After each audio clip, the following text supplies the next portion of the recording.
In 1942, a shipyard worker's wife in Norfolk, Virginia, named Margaret, opened a leather-bound notebook on her kitchen table. Her husband earned $26 a week. $11 went to the mortgage, $2 to the landlord's property tax. What remained, $13, fed 4 people, paid utilities, and built something her neighbors never saw. By 1945, Margaret had saved $847. Untouched. No bank account, no safety deposit box, a wooden box buried beneath the floorboards of the master bedroom.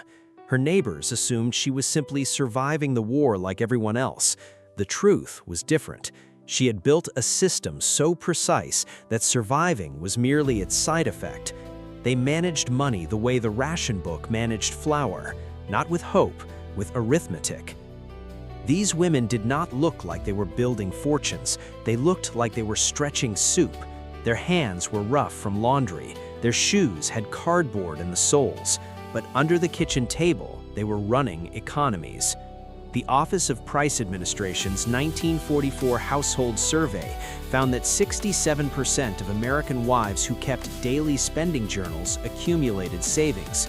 The other 33% did not. It was not luck. It was not inheritance. It was a system. It had no name. It had no textbook, but it worked. We threw every one of those habits away the moment the supermarkets opened in the 1950s. We called it progress. We called it convenience. We called it modern. The women who fed families on $13 a week called it survival. Call it Tuesday. What we lost was not a set of tips. We lost the architecture underneath the tips, the discipline that made the tips possible. Today, the average American household carries $6,929 in credit card debt.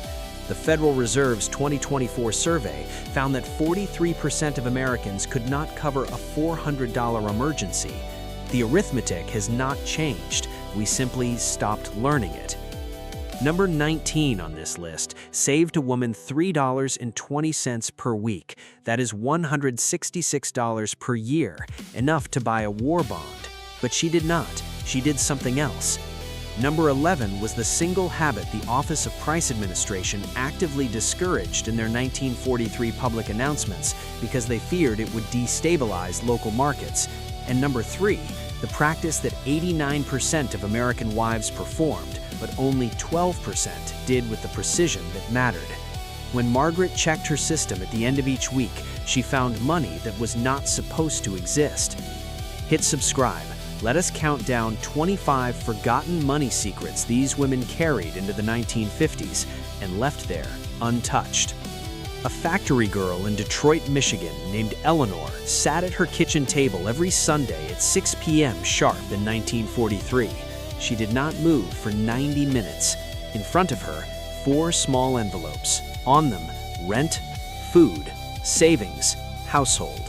She emptied her week's pay, $19.50 from the assembly line, into those envelopes first, before she bought anything, before she spent a cent. The War Production Board's 1943 Time Motion study found that American women who pre-divided their income reduced unplanned spending by 41% compared to women who spent daily. Eleanor's envelope system was not new, but her consistency was. She never missed a Sunday, not once in 36 months. When the war ended, she had banked $312. Her neighbors had nothing. The ration book told her what she could not buy. The envelopes told her what she could become. A Navy wife in Charleston, South Carolina, named Ruth, kept a small notebook. In it, every price she had ever paid for every item: butter, flour, milk, sugar, coal. When the Office of Price Administration announced price ceilings in 1942, Ruth already knew what she was supposed to pay. She had been tracking it for 8 months. She knew exactly which merchants violated the ceiling by 3 cents. She knew which merchants honored it. She shopped only where the math was honest. The American Red Cross Home Service Report 1943 found that 34% of American wives were aware of OPA price ceilings. Only 11% actively used that knowledge to make purchasing decisions. Ruth was in that 11%. Over 5 years, her price awareness saved her family approximately $47. $47, enough for 3 war bonds. The government set the ceiling. She set something higher. The scrap metal premium. A Gold Star widow in Baltimore, Maryland, named Catherine, had no husband and 2 children. Her widow's pension was $14 a week, insufficient. In 1944, she began collecting scrap metal from the neighborhood. Old fence posts, bent nails, aluminum pots with holes. She sorted them by weight. She brought them to the scrapyard every Friday. The Office of War Information's 1944 survey found that scrap collection earned families an average of $2.10 to $4.50 per month. Catherine earned $6.80 some month. Why? She sorted by alloy type. She knew that copper brought 8 cents a pound, steel brought 1.2 cents a pound, aluminum 2 cents. She separated them before the scale. The scrapyard owner never cheated her weight. She knew too much. By 1945, her scrap income had supplemented her widow's pension by $68. She used it to renovate the back room into a rental space. In 1946, that rental added $12 a month to her income. Permanent income, built from junk. Washington could ask for the scrap. It could not ask for her arithmetic. A shipyard worker's wife in Bremerton, Washington, named Grace, earns $24 a week from a clerical job at the Naval Yard. Her husband earned $31 a week building destroyers, combined $55. Rent consumed $22. Food never exceeded $18. Utilities ran $4. Total $44. They had $11 left every week. Grace did not spend it. She banked it.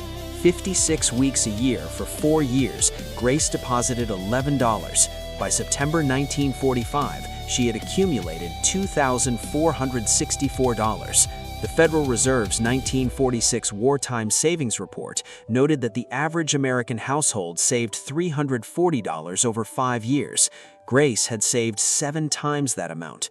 When her husband returned from the Pacific, they purchased a house. The down payment was $600. The mortgage was $28 a month. A Navy man's salary of $31 a week, $124 a month after deductions, now covered a house instead of rent. Within 3 years, they had a paid-off house and $1,864 remaining. Grace did not spend it. She lent it to her sister at 3% interest. In 1951, when she closed that loan, she had earned $167 in interest income. The thing her neighbors didn't understand was that Grace had never earned more than anyone else. She had simply refused to spend what everyone else spent. A homefront wife in Pittsburgh, Pennsylvania, named Margaret, learned the produce schedule at 3 different grocery stores. Monday morning, damage markdowns. The stores reduced prices on vegetables with minor bruising by 40 to 50%. Margaret shopped Monday morning exclusively. A pound of carrots marked down from 8 cents to 4 cents. A bunch of celery from 12 cents to 6 cents. She purchased only marked down vegetables. She canned them. She preserved them. The USDA's Victory Garden Bulletin, 1943, never mentioned the markdown strategy. It was too obvious. Margaret's neighbors paid full price. Margaret paid half. Over a single year, her vegetable cost averaged 3.2 cents per pound instead of 6.1 cents. For a family consuming 120 pounds of vegetables annually, the difference was $4.68 saved. A small number, but compounded across 52 weeks, it proved the arithmetic worked. The store advertised the full price. Margaret read the markdown receipt. A factory girl in Akron, Ohio named Ruth and 12 of her neighbors formed an unofficial fuel oil buying club in 1942. Fuel oil cost $4.20 a ton in 1943, but the supplier offered a 12% discount for bulk orders of 5 tons or more. Ruth's household needed 0.6 tons per winter. Alone, she paid full price. With 11 neighbors, they ordered 7.2 tons combined. The 12% discount saved them $3.41 collectively. Ruth's share, 31 cents. Insignificant, but she organized this purchase every single winter for 4 years. 31 cents times 4 winters equaled $1.24 saved. She also arranged the same consortium for coal. Coal ran $3.80 a ton in 1944. The same bulk discount applied, another $1.19 saved over 4 winters. Ruth never saved more than $2.43 total from these arrangements, but she never had to ask. The system was automatic. The neighborhood ran on her arithmetic. A Navy wife in Norfolk, Virginia named Catherine discovered powdered eggs cost $1.40 per box in 1942. Fresh eggs cost 34 cents per dozen in the same month. 1 dozen fresh eggs weighed 24 ounces. 1 box of powdered eggs weighed 4 ounces, but reconstituted to the equivalent of 3 dozen fresh eggs. The math: 3 dozen fresh eggs cost $1.02 and weighed 72 ounces. 3 boxes of powdered eggs cost $4.20 and weighed 12 ounces. Fresh eggs won on price, but Catherine noticed something. Powdered eggs stored indefinitely. Fresh eggs spoiled in 2 weeks. In winter, when fresh eggs vanished from stores, powdered eggs remained. Catherine purchased powdered eggs in autumn at their lowest price, $1.20 a box, in October 1943. She stored them. When fresh eggs disappeared in January and prices spiked to 52 cents per dozen, she used her stockpile. She saved the fresh egg premium by simply understanding the calendar. The Office of Price Administration's 1944 commodity report never mentions seasonal arbitrage. Catherine invented it anyway.